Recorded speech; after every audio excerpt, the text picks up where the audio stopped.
Hi there, good morning to you, and thank you for joining with me again. It's my belief that the Apostle Paul, whom I often quote, was some guy. He was up against it. Folk wanted him out the road, but he was resolute and he stayed the course. Folk in the church gave him nightmares. They do that now and again, but he stayed the course because he was focused. He knew what he wanted to do, and he did it. He once said, "This one thing I do."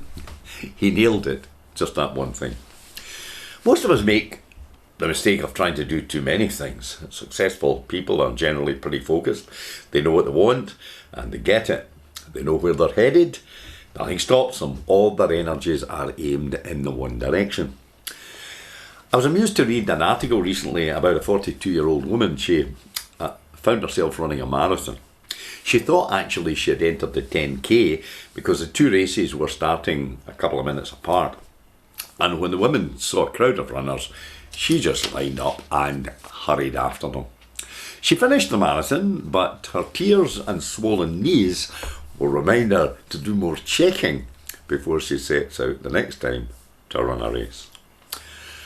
Lots of people are in a race, and sometimes it's the wrong one. And they find themselves frustrated and angry and depressed, and they don't know why. It's because they have not focused on something worthwhile. And that's another thing the good apostle was good at. He knew how to forget.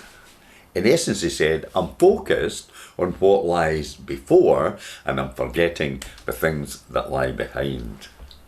I'm paraphrasing just a wee bit. It's easy to be so concerned about the past that you can, in fact, destroy your future. Guilt's a strange thing, isn't it? It's a powerful force. How do we deal with it? Apparently the American Indians have a way of dealing with it. They dig a hole in the ground, they lie down on their stomach, and they shout into the hole all their fears, all their frustrations, all their discouragements, and anger and guilt. Then you know what they do? They cover the hole up with dirt, and they bury it. That'd be good for us, wouldn't it? We need to take our guilt and bury it or throw it out into the sea. Paul was also committed to forging ahead. No matter what you do in life, you need to take risks. When we get married, we take a risk. When we're bringing up children, we take a risk. We're starting a business, we take a risk. You have to be willing to take a risk, willing to be laughed at. Unless you're born with a silver spoon in your mouth, there's no success in life without some sort of risk. Some of us wait too long for our ship to come in, and then maybe the pier collapses. I don't know what age you are, but age doesn't matter. Maybe life has not been as effective as you would have liked it to be. Well, here's the recipe. Not mine, but the Apostle Paul's. One of the greatest influencers that ever lived. Get focused. 1.